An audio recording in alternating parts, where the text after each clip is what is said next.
Hey everyone, welcome to our last session on Hinduism. Last time we talked about various yogas, ways of reuniting with or reunification with Brahman. Today we'll take a look at the fourth yoga, which is Jnana Yoga. It's the approach to reunification through the intellect, through reason, through reflection, through study. The homework reading for today was hopefully to give you a chance to experience Jnana Yoga, to experience reflection and intellectual pursuit. So you had read, or I assigned you to read, an excerpt from the Mahabharata. This excerpt comes from the work known as the Bhagavad Gita. It's probably the most well-known Hindu text. And you noticed that it was a conversation between Arjuna, who's getting ready for battle, and Krishna, Sri Krishna. It's probably the most influential Hindu text, and the Gandhi himself even referred to it as his dictionary for life. So let's take a look at various excerpts from what you read for today. This is a Jnana approach to reunification. This is us trying to study material and reflect upon it intellectually. When we took a look at what was happening within the excerpt, we saw that Arjuna had this moral dilemma. He is a warrior. His duty is to be a warrior. And when he goes out to the battlefield, to his dismay, he sees that across from him in the battlefield are people that he loves, his family, his friends. And now he's worried about what it is he should do. Should he do his duty, be a warrior and do his duty, or should he not enter into conflict with people that he loves? When you took a look at Sri Krishna's responses to Arjuna's dilemma, you may have been puzzled, perplexed, or even taken back a little bit by the type of responses Krishna gave. Again, many of this might be the result of us taking a logos approach to understanding Krishna's words, as opposed to a mythos approach. So we'll take a look at various excerpts through a mythos approach. The first quote we'll take a look at comes from page 10. Death is certain for the born. Rebirth is certain for the dead. You should not grieve for what is unavoidable. At first glance, it seems pretty heartless, right? People die, people get reborn, so why are you worried about this? Let's see, as we continue further, what this might mean, what experience this might be pointing to. Page 11. Even if you consider this from the standpoint of your own caste duty, you ought not hesitate, for to a warrior there is nothing nobler than a righteous war. Again, at first glance, this seems like something that could be used to justify bloodshed, something used to justify getting into violent confrontation with people. Okay, let's try to relate to the experience being expressed here. What's the experience being expressed? It's one in which we are in conflict with, or we have the choice of being in conflict with people that we love. And the reason we feel like we might, or the reason we feel like we should, or potentially should participate in the conflict is because of some sense of duty. Have you ever experienced that at any point in your life where you've wanted to, or you've faced the choice of entering conflict with somebody you cared about versus ignoring what you feel like you should do, your duty? Here's a couple of examples when you might have felt this way.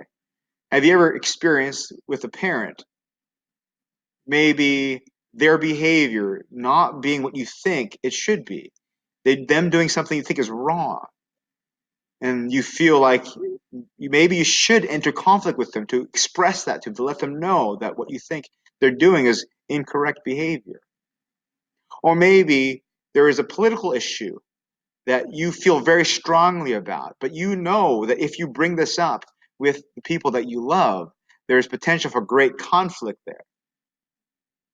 The Bhagavad Gita may be pointing to these experiences, not literally an experience of warfare, bloodshed, but an experience of conflict with people that we care about because we feel like there is something worth fighting for, something dutiful that we should do here, maybe to correct a wrong, to make sure justice is being served, to make sure that ethical ideas are clear into the minds of the people that we love. Maybe it's this sort of conflict, this sort of experience that the Krishna is pointing out to us we should engage in because it's right to do so, and not necessarily physical war. I'll give you another example. What does it mean to do your duty? In previous lectures, we looked at this in terms of the caste you are born into or the stage you are in life, right? That will help dictate or determine what your duty is. And in most of the time, we're talking about occupation, or we're talking about what you should do with your time. Can you think of what else duty might mean? Duty, in another sense, might be referring to what you should do, what's more authentically you. Duty is, in this sense, you participating and living in the world in a way that best suits who you really are. So you can imagine then when we hear the idea of doing your duty within the context of the Bhagavad Gita, maybe we can sense an interpretation or get an idea of an interpretation where what we're being led to is the experience of confronting people who will not allow us to be ourselves, that won't allow us to be authentically us. Can you relate to that in any way? Mom and dad telling you you shouldn't be an artist, you should be a doctor. Or culture telling you, you shouldn't dress this way, or this is the proper way of doing things in our culture is to dress this way instead. Maybe you can relate to those experiences and see, and then as a result, you'll have a better position or a better context with which to interpret the words or the dialogue had between Arjuna and Krishna. Let's take a look at another passage. In the calm of self-surrender, you can free yourself from the bondage of virtue and vice during this very life. Devote yourself, therefore, to reaching union with Brahman, to unite the heart with Brahman, and then to act. That is the secret of non-attached work. So what is this referring to? What's an experience that allows us to relate to what's being said here? To unite the heart with Brahman, and then to act. That is a secret of non-attached work. In the calm of self-surrender, you can free yourself from the bondage of virtue and vice. That seems kind of paradoxical, right? We need to surrender ourselves. We need to not be attached to what we're doing. That seems like a very odd way of going about completing a task in life. Well, think about a professional athlete. Think about any time you participate in a sport. Let's say baseball. If you are playing baseball and the pitcher's throwing you a ball and you're with your bat in hand, what are your chances of success, you think? If your mind is constantly ruminating over the outcomes or the possible outcomes of your action. If you are holding the bat and continually think to yourself, I have to hit a home run, I have to hit a home run, I have to hit a home run, or I have to drive him home, I have to drive him home. If your mind is attached to the outcome of your activity, there's a chance that you will not be able to perform well in the activity. When athletes talk about being in the zone, they often talk about losing themselves in the moment. When they say they're losing themselves in the moment, that refers to them not being worried about the outcomes of their actions. It's not something that's preoccupying their attention. And as a result, they're more relaxed and able to respond to things as they come. If you think about a figure skater who takes a jump or a leap, what might happen if right before they jump and leap, they're starting to worry about the outcome of their actions, the outcome of the work? They may tense up, become stressed. The anxiety might then ruin their jump. Think about activities you get stressed out about that cause you to have anxiety. If you're dealing with schoolwork or you're preparing for a test, how well would you prepare, you think, if your mind was constantly fixated on, I have to study to get the A, I have to study to get the A, I have to study to understand everything, I have to make sure that I memorize everything?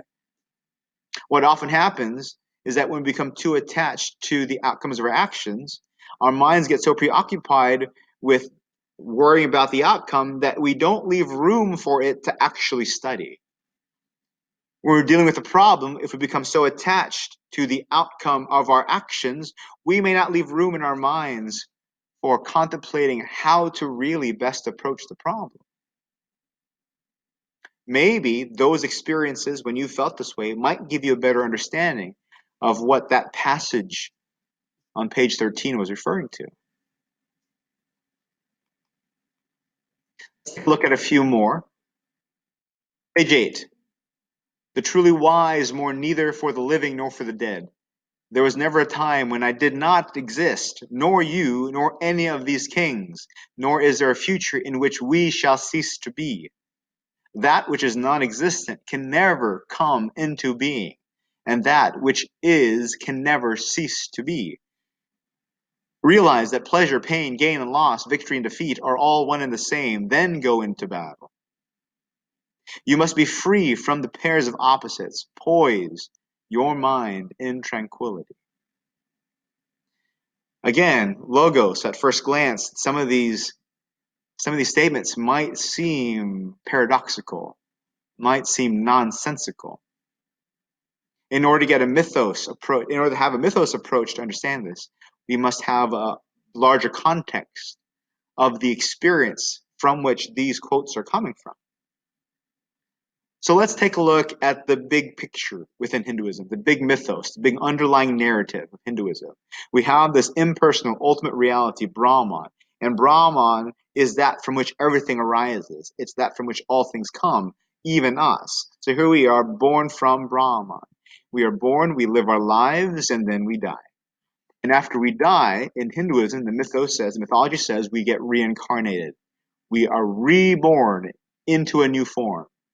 That person, that thing that's reborn is Atman. That's the thing, that's the part of us that's separate from all other people. It's the part of ourselves that distinguishes us from John or Joe across the hall. Atman.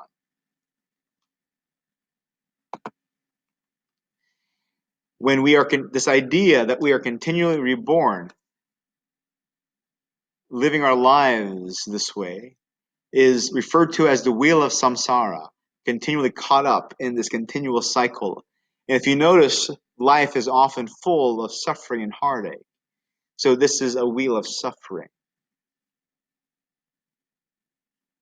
Each successive birth, the new life that we live, those circumstances are determined by how we lived our previous life. So what we do now, our approach to living now, what we know now, will then influence the circumstances of our lives after we are reborn again. This law is karma. The law of our actions now affecting our lives later is referred to as karma. And we're trapped in this continual cycle of death and rebirth because we have a false perception of reality. This false perception is Maya. Now, we are told we can escape this wheel of samsara once we awaken to the truth that we, Atman, individually, all of us, we are all also Brahman, right? Moksha. We are that from which everything arises. But until we come to that realization, we are trapped. We are trapped in this illusion of reality. All of this is illusory.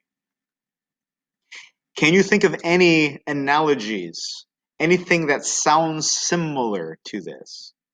Because otherwise it's hard to relate to it, that this is all illusory. One way people can relate to this is by thinking about simulations of video games. The sense that we are part of a virtual world, a non-real world, that we can die and then come back into this virtual world. Now, when we think of both of the schools, different types of thoughts within Hinduism, the Yoga school and the Advaita Vedanta school, you're going to have different answers to this particular question. Why don't I, right now, feel like Brahma?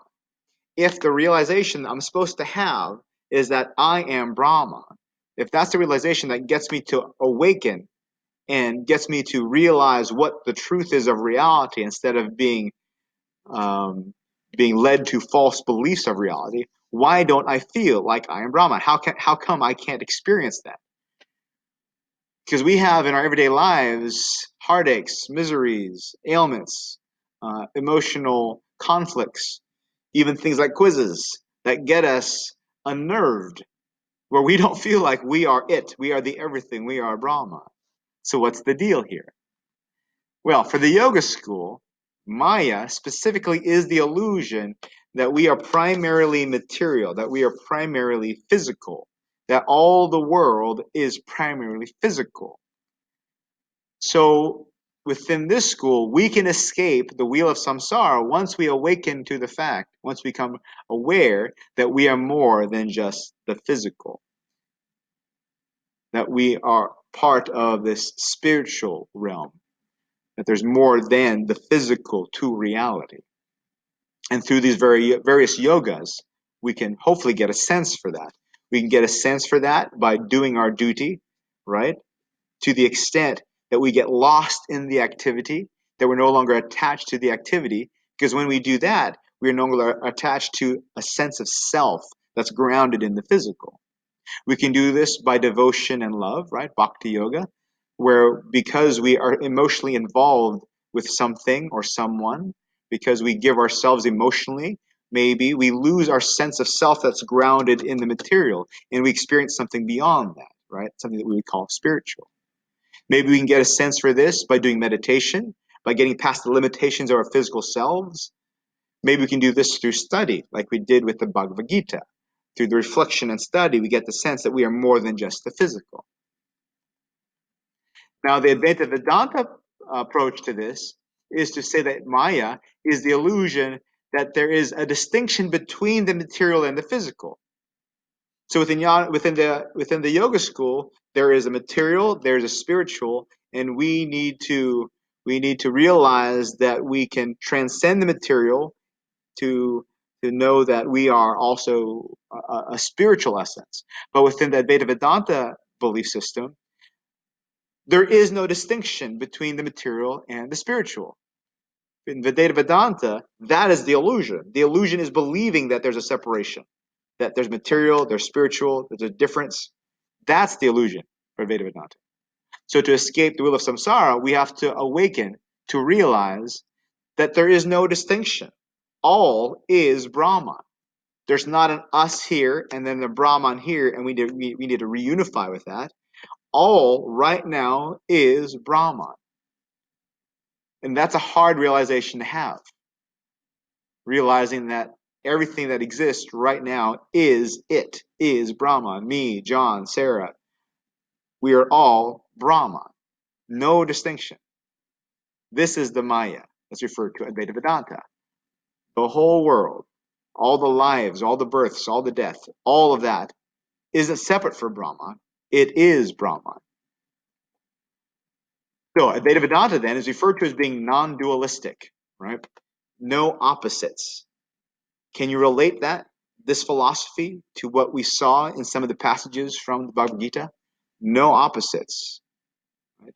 What we see as being opposite is an illusion. Everything is a singular entity. This is the idea of monism.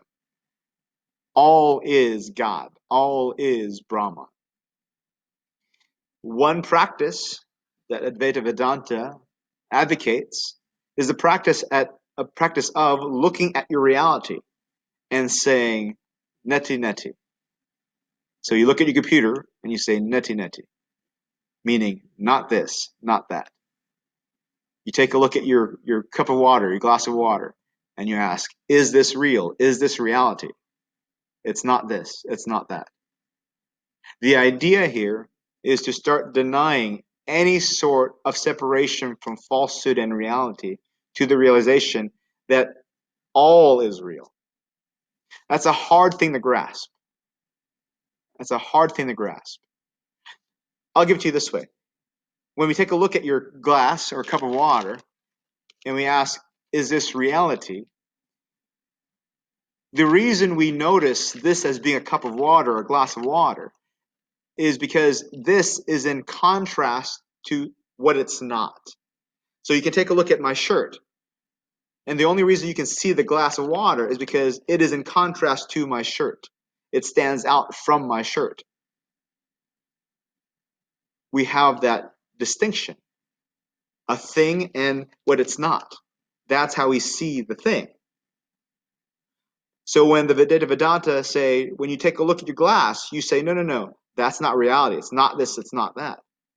What it's referring to is how we can't look at the world and make distinctions between things.